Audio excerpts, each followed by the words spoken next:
결혼도 하지 않겠다고 합니다. 애도 낳지 않겠다고 합니다. 사람들과 어울리지도 않겠다고 합니다. 사회적이거나 정치적인 일에 신경을 쓰지도 않겠다고 합니다.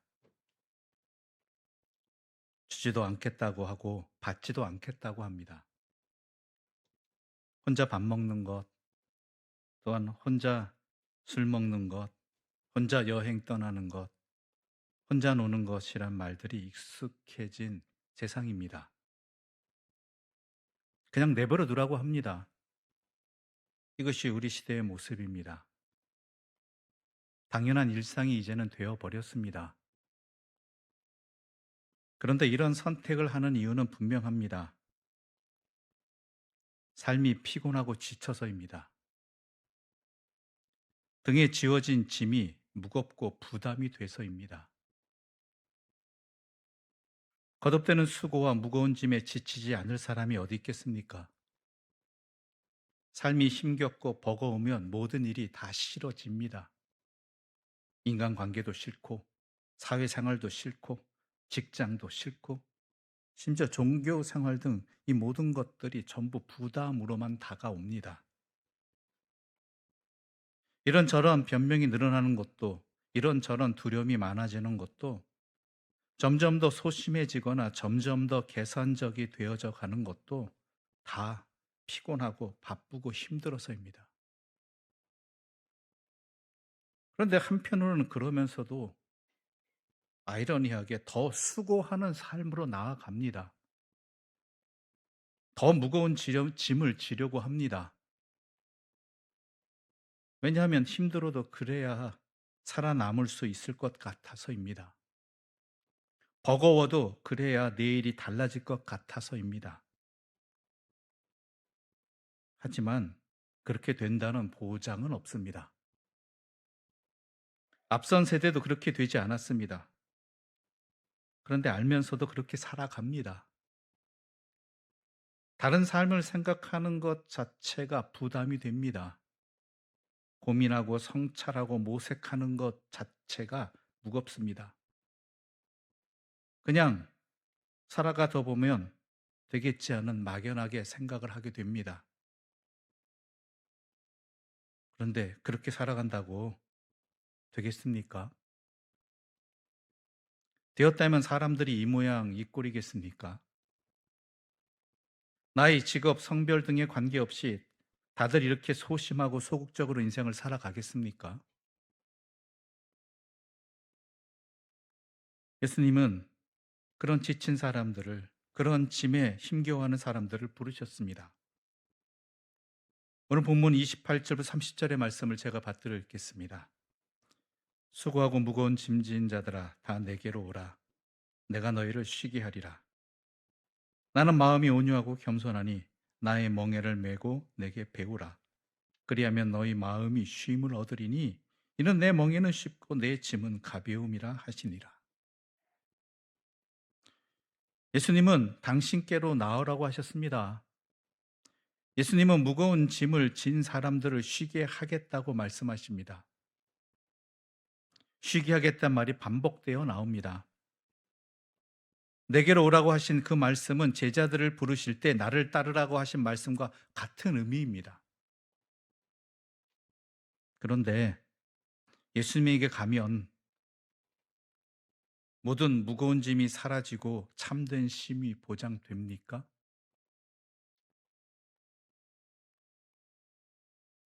여러분 각자에게 무거운 짐은 도대체 무엇입니까? 개인에 따라서 다를 것입니다. 무거운 짐을 진 사람들을 불러서 쉬게 한다는 예수님의 이 말씀은요, 여러분 분명히 아셔야 됩니다. 이런 문제들을 해결해 주시겠다는 뜻이 아닙니다. 하나님이 예수 믿는 사람들만 특별하게 대우하면서 어려움을 해결해 주시겠다는 뜻으로 예수님께서 너희에게 쉼을 주겠다라고 말씀하신 것도 아닙니다. 그리고 그 모든 어려움이 해결되었다고 해서 쉼이 보장되는 것도 아닙니다. 게다가 아무 짐도 지지 않게 해주신다는 이야기도 아닙니다. 대신 예수님의 멍에를 매라고 하십니다. 예수님의 짐을 지라고 하십니다. 이미 모든 것이 부담스러운 사람들에게는요, 이 말씀도 또 하나의 부담으로 받아들여질 수밖에 없습니다. 짐만 바뀐 것일 뿐이지 또 다른 짐이거든요. 일이라면 예수님께 나아가는 것도 또 하나의 일이고, 짐이라면 예수님과 함께 하는 것도 또 하나의 짐입니다. 그냥 내버려 두면 좋겠다는 사람들에게, 이미 무거운 짐을 지고 있어서 더 이상의 짐은 싫다는 사람들에게 이 예수님의 말씀은 도리어 더 불편하고 거북하기만 할 뿐입니다.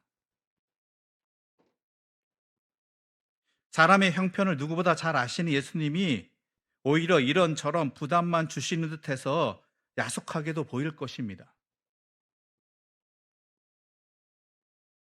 그런데 예수님은 이런 말씀을 하셨을까요? 이 말씀의 뜻을 제대로 알기 위해서는 이 말씀을 하신 그 배경을 잘 살펴보아야 합니다. 우리가 성경을 읽어서 잘 알듯이 유대교의 지도자들은 예수님을 못마땅하게 여겼습니다.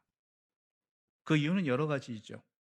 핵심적으로는 예수님께서는 율법을 절대화하지 않았다라는 것이죠. 또 하나님의 아들을 사칭했다는 그 사실도 있습니다. 그런 것만이 아니라 삶의 태도 역시, 살아가는 모습 역시 유대교 지도자들에게 빌미가, 예수님을 비난하는 빌미가 되었습니다. 오늘 본문의 앞부분인 마태복음 11장 19절에는 이렇게 기록되어 있습니다. 인자는 와서 먹고 마시되 말하기를, 보라, 먹기를 탐하고 포도주를 즐기는 사람이요 세리와 죄인의 친구로다 하니 지혜는 그 행한 일로 인하여 옳다함을 얻느니라. 이 구절에서 바리새인들과 서기관들이 예수님을 비판하는 내용은 두 가지입니다. 하나는 예수님이 먹는 것을 좋아하고 포도주를 즐긴다는 것입니다. 사실 예수님이 먹는 것을 밝히고 포도주에 취해서 종종 정신을 잃어버리는 그런 분은 아니지 않습니까? 아니셨습니다. 먹기를 탐한다는 비난도 사실은 예수님에게 어울리지 않는다는 사실을 비난하는 그 사람들도 모르지는 않았을 것입니다. 이 비난의 의미는요, 예수가 먹는 문제에 있어서 율법의 엄격한 기준에 미치지 못한다라는 뜻입니다. 성경을 읽으셔서 아시겠지만 율법은 먹는 문제를 아주 엄격하게 다뤘습니다. 먹을 수 있는 짐승과 먹지 못하는 짐승, 먹을 수 있는 생선과 먹지 못하는 생선 등을 구별했습니다. 피를 마시면 안 되고 손을 자주 씻어야 하고 금식해야 할 절기들도 있었습니다.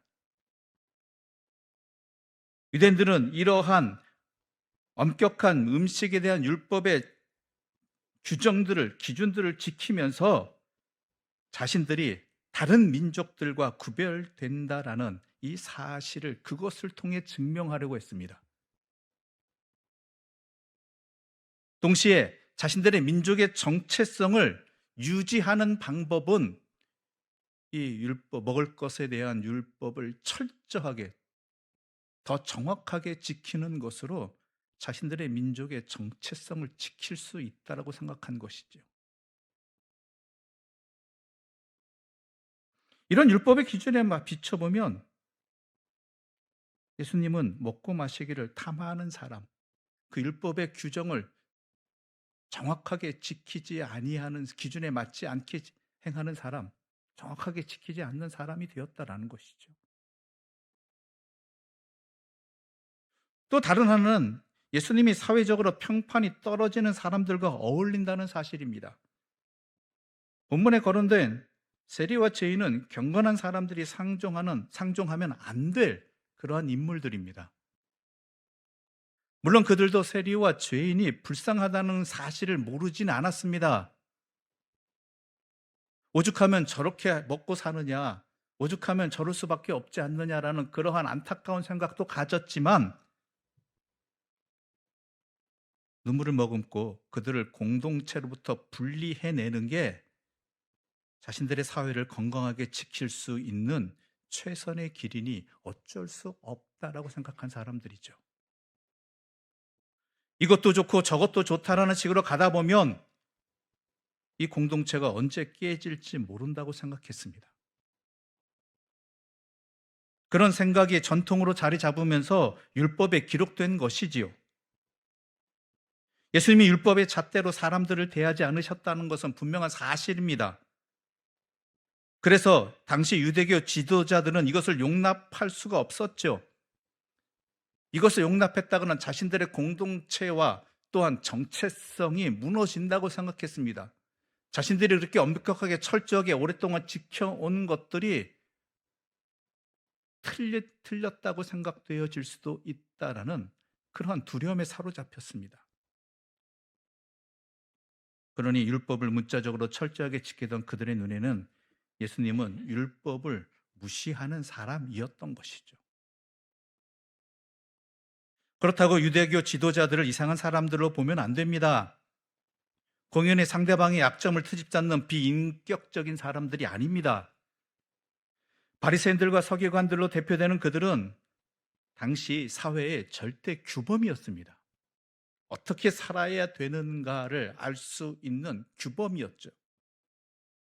율법에 맞춰서 살았기 때문에 모든 이들에게 인정을 받았습니다. 요즘에도 그런 모범적인 사람들은 인정을 받습니다. 또한 그런 그들이 있어서 세상은 이런 정도나마 굴러가고 있는 것이지요. 그런 그들의 눈에는 예수님은 기존의 질서와 규범과 범주를 위험에 빠뜨리는 사람이었습니다. 그들에게도 나름대로의 하나님의 말씀대로 살아야 한다는 진정성이 있었습니다. 문제는 이들이 자신들이 아는 율법을 절대화했다라는 것이죠. 그들은 율법으로 세상을 구원할 수 있다고 생각했습니다.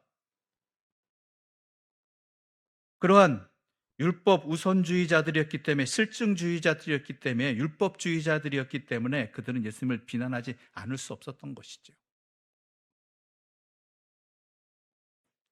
하나님께서 율법을 그렇게 행하라고 지키게 하신 그 참뜻은 헤아리지 아니하고 그 자체만을 지키는 것만이 이 세상을 제대로 살아가게 하는 것이고 자신들의 공동체를 지켜나갈 수 있는 길이라고 생각한 것이죠. 자신들이 아는 것이 전부였던 사람들입니다. 그들은 예수가 전하는 삶의 깊은 차원을 배울 생각을 하지 않았습니다. 왜 저 사람이 저렇게 이야기하는가? 라는 것을 배울 생각을 하지 않았죠. 내가 알고 있는 것으로 판단해 버리고 지워 버리고 또한 무시해 버렸습니다. 예수님을 가리켜 먹기를 탐하고 포도주를 즐기며 세리와 죄인의 친구로 지내는 정말 문제가 많은 사람이라고 소문을 퍼뜨렸던 그 사람들이 바로 이 사람들입니다. 예수님 입장에서 이런 상황을 어떻게 해결하면 좋겠습니까? 그들을 찾아가서 전후 사정을 말하면서 먹기를 탐하거나 포도주를 즐기는 게 아니며 세리와 죄인의 친구로 지내는 것이 아니라 그러한 사람들과 함께하며 이해하려는 것뿐이라고 설득하면 당시 종교 지도자들과의 관계가 괜찮아졌을까요? 예수님은 그런 시도를 하지 않으셨습니다. 또한 그렇게 시도했어도 별 효과는 없었을 것 같습니다. 율법을 절대적인 기준으로 여기는 사람들, 자신이 아는 것을, 경험한 것을 절대적인 기준으로 여기는 사람들과 그렇지 않은 사람들 사이에 타협의 길은 쉽지 않기 때문입니다. 오늘 세상에도 그런 모습들이 많이 보이지 않습니까? 똑같은 사실을 놓고도 그 사실에 대해서 자기가 갖고 있는 지식이나 경험이나 가치관이 굳건한 사람들을 우리는 주변에서 많이 보게 됩니다. 그런데 그 사람 서로 다른 두 가지 견해를 갖고 있는 사람들이 서로 이해하기는 참 힘든 세상이 오늘날의 모습이고 그것은 예전에도 같았습니다. 자신이 아는 것들을 절대적으로 여기는 사람들, 그것으로 자신의 삶을 살아가는 것들을 정당하게 여기는 사람들에게 있어서 그것을 생각을 넓히고 바꾸고 또한 고민하는 이런 것들은 참 어려운 일이기 때문입니다. 그저 예수님께서는 자신에게 닥치는 이 사태를 자신의 입장에서 받아들이고 그냥 대처할 뿐이셨죠. 그래서 예수님은 이렇게 말씀하신 것입니다. 25절의 말씀 우리 함께 읽어보겠습니다. 25절입니다. 그때 예수께서 대답하여 이르시되 천지의 주제이신 아버지여 이것을 지혜롭고 슬기 있는 자들에게는 숨기시고 어린 아이들에게는 나타내심을 감사하나이다. 여기서 지혜롭고 슬기 있는 자들은 유대교 지도자들을 가리키는 것입니다. 그리고 어린 아이들은 세리와 죄인들을 가리키는 것이지요. 이런 표현이 당시 사람들에게는 크게 설득력이 없었습니다. 왜냐하면 저 반대로 보통 사람들이 이해하거든요. 갖고 있거든요. 그렇다면 도대체 예수님은 무엇을 근거로 해서 당시 일반적인 생각과는 반대되는 말씀을 하셨을까요? 지혜 있고 슬기 있다고 생각하고 표현한 이 사람들의 결정적인 한계가 있기 때문입니다. 그것은 자신들이 뭔가를 잘 알고 있다라는 착각과 확신에 사로잡혀 있다는 것이죠. 자신이 알고 있는 게 얼마나 작은지를 웬만해서는 인정하려고 하지 않습니다. 왜냐하면 다른 사람과 비교해 볼 때 자기가 상대적으로 아는 게 더 많다는 것, 이 사실은 분명하거든요. 다른 사람보다 내가 경험이 더 많고 더 많이 알고 이런 것은 분명하거든요. 근데 그것은 다른 사람들과의 비교라는 것이죠. 그런 생각에 갇혀 있으면 결국 참된 알므로부터 소외될 수밖에 없습니다. 예수님 당시의 유대교 지도자들 역시 그런 착각과 확신에서 발목에 잡혀서 하나님의 뜻에서는 점점 더 거리가 멀어졌다라는 것이죠. 하나님을 가장 철저하고 바르게 믿는다고 자처하던 바리새인들과 서기관들이 예수님을 배격한 이유가 바로 여기에 있습니다. 오늘날에도 예수를 가장 잘 믿는다고 생각하는 그리스도인들이 어찌 보면 때로는 하나님의 뜻에서 가장 멀리 떨어져 가고 있는 것은 아닌지 우리는 고민해야 됩니다. 이에 반해서 예수님의 말씀에 따르던 어린 아이들로 묘사된 세리와 죄인들은 하나님의 뜻을 제대로 인식할 수 있었다라는 것이죠. 왜요? 예수님은 이렇게 말씀하셨습니다. 마태복음 5장에서 심령이 가난한 자는 복이 있나니 라고 말씀하셨습니다. 심령이 가난한 것은 무엇입니까? 의지할 데 없다라는 것입니다. 붙들 것이 없다라는 것입니다. 아니, 오직 하나님만 의지할 수밖에 없는 사람들입니다. 어떤 상황에서도 하나님만 바라볼 수밖에 없는 사람들입니다. 차라리 그것이 낫다라는 것입니다. 그런 사람들이 도리어 하나님의 뜻을 더 잘 인식할 수 있다라는 것이죠. 다른 것 붙들 것 없어서 의지할 것 없어서 하나님만 바라보고 하나님의 뜻만 구하는 그 사람들이 도리어 더 하나님의 뜻을 더 잘 알 수 있다라는 것이고 그것이 복이라는 것이죠. 유대교 지도자들은 율법 수행이라는 무거운 짐을 지고 살았습니다. 그런데 자기만 그렇게 산 것이 아니라 그 짐을 다른 사람들에게 지우려고 노력했습니다. 그 사람들도 지라는 것이죠. 그렇게 사는 것이 하나님의 뜻이고 그것이 지혜와 슬기라고 여겼다라는 것입니다. 이런 사람들의 특징은 율법을 잘 지키는 사람들은 그렇지 못한 사람들을 조롱하고 정죄한다라는 것입니다. 잘 도울 수 있도록 도와주고 섬겨주고 이해해주면 좋은데 안 지킨다고 뭐라 그런다는 것이죠. 죄인으로 만들어 버린다는 것이죠.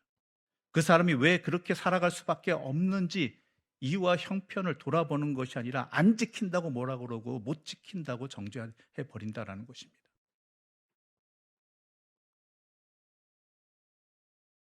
그런 사람들은 인생은 계속해서 무거운 짐을 억지로 질 수밖에 없고 또한 다른 사람도 그런 짐을 지도록 강요한다라는 것입니다.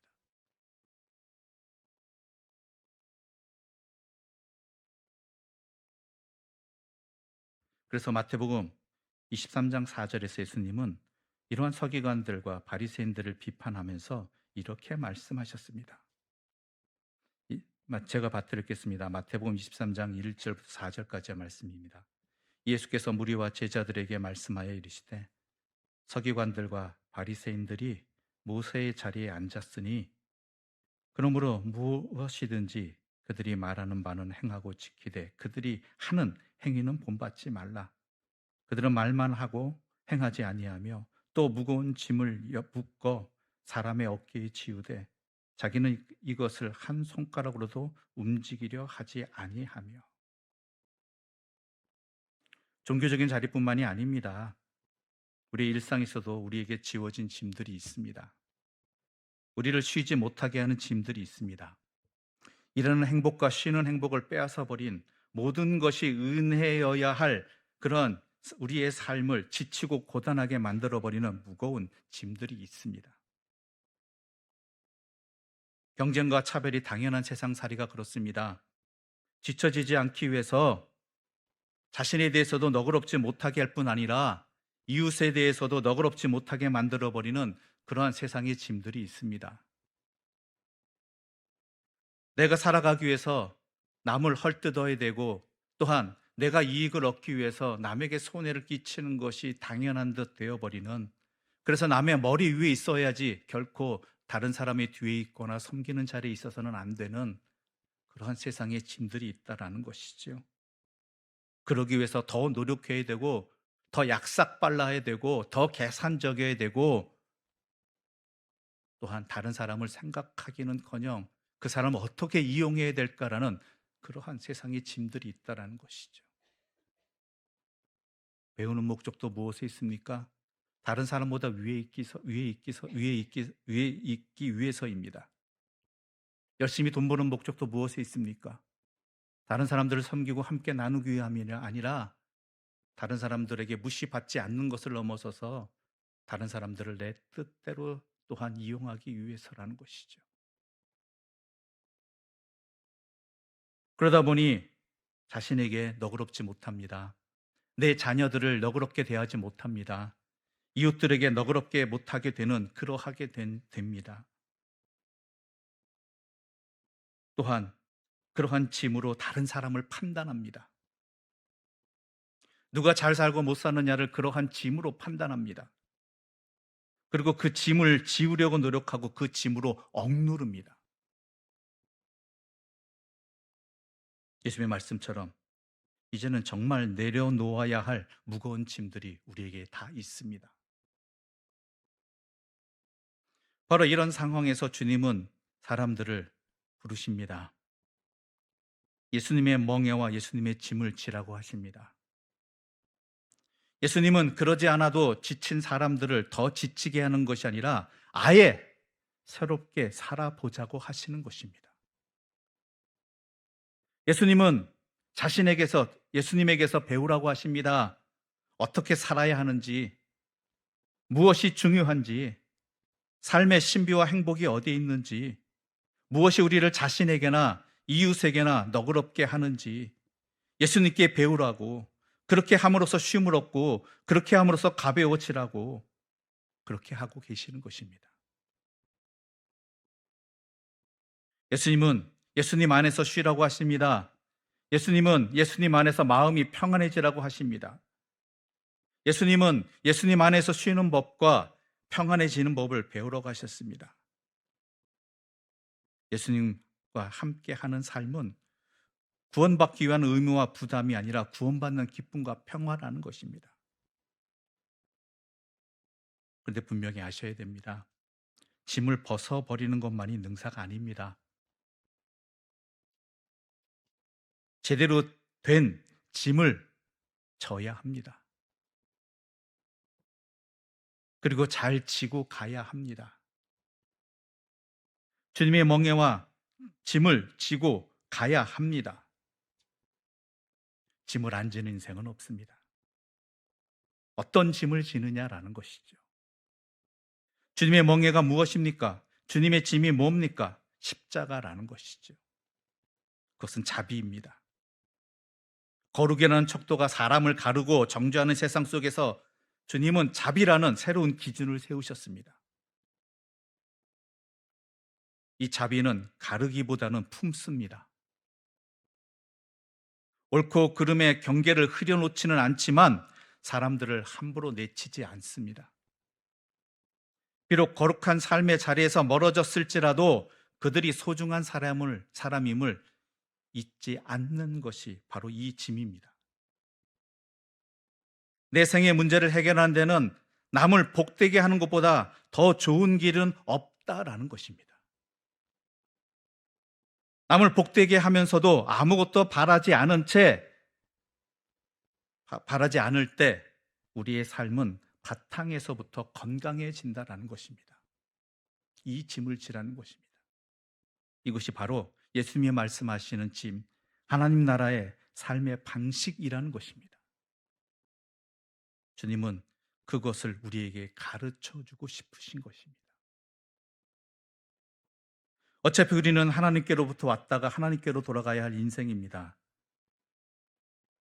그러므로 우리는 이제 세상에 눈 감고 유혹에 귀 막고 주님께 마음을 모아야 합니다. 주님의 멍에를 맨 사람들, 그들을 통해서 주님은 새로운 세상을 이루어 내시기 때문입니다. 우리가 만나는 어려운 이웃들은 바로 하나님의 뜻을 이 세상에 실현하기 위한 통로가 되는 사람들입니다. 그들 주변에 이주 노동자라든지 아니면은 도시 빈민이라든지 노숙자라든지 소년 소녀 가장이라든지 또 몸이 불편한 분들은 우리의 믿음이 진실한가를 가늠해주는 시금석이기 때문입니다. 모두가 살기 힘들다고 탄식하는 세상에서 다른 이들의 사는 맛을 되찾아주는 사람이 된다는 것, 이것보다 멋진 짐은 없습니다. 이것이 우리 주님이 이 땅에 오셔서 지신 짐이고 멍에이고 십자가이고 우리에게 지게 하신 십자가이고 멍에이고 짐인 것입니다. 그럴 때 같은 삶을 살아도 무게가 달라집니다. 세상은 그대로여도 우리는 그대로가 아닙니다. 세상은 우리를 몰아세워도 우리는 세상에 끌려가지 않습니다. 감당해야 할 일을 똑같이 감당해도 감당하는 이유와 감당하는 힘이 다르고 일상을 살아갈 때도 좀 더 대범해지고 용감해질 수 있는 것입니다. 그래서 예수님이 우리를 부르십니다. 무거운 짐을 내려놓고 예수님 당신 안에서 쉬라고 하십니다. 그리고 예수님의 짐을 배우라고 하십니다. 예수님의 멍에를 배우고 지라고 하십니다. 예수님께 함께 참으로 자유롭고 또한 참으로 행복한 평안한 그러한 삶을 살라고 하십니다. 부담이 아닙니다. 이것은 짐이 아닙니다. 초대이고 선물이고 지혜이고 은혜인 것입니다. 우리는 삶에 그러한 삶으로 초대받은 사람들이고 또 응답하여 이 자리에 나왔습니다. 우리가 혹시 아직도 내려놓지 못한 그러한 세상의 짐은 없습니까? 그 짐을 좀 더 편하게 지기 위해서 주님을 믿고 있는 것은 아닙니까? 아닙니다. 주님은 그런 우리들을 불쌍히 여기셔서 부르십니다. 내려놓으라고 하십니다. 그리고 주님의 짐을 지라고 하십니다. 주님의 멍에를 매라고 하십니다. 그리고 주님과 함께 참 세상을 열어가자고, 참 생명을 살리는 삶을 살자고, 그것이 그 짐을 지는 우리들 본인조차도 참된 평안과 기쁨에서 살아가는 영원한 하나님 나라의 백성으로 삶을 살게 하는 주님께서 주신 은혜의 자리가 되는 것입니다. 그것을 분명히 아시고 또한 잘 분별하여서 제대로 짐을 지고 또한 살아가시는 자기 십자가를 지고 생명의 길을 살아가는 주님의 뒤를 따르는 행복한 사람들 되시기를 간절히 소망합니다.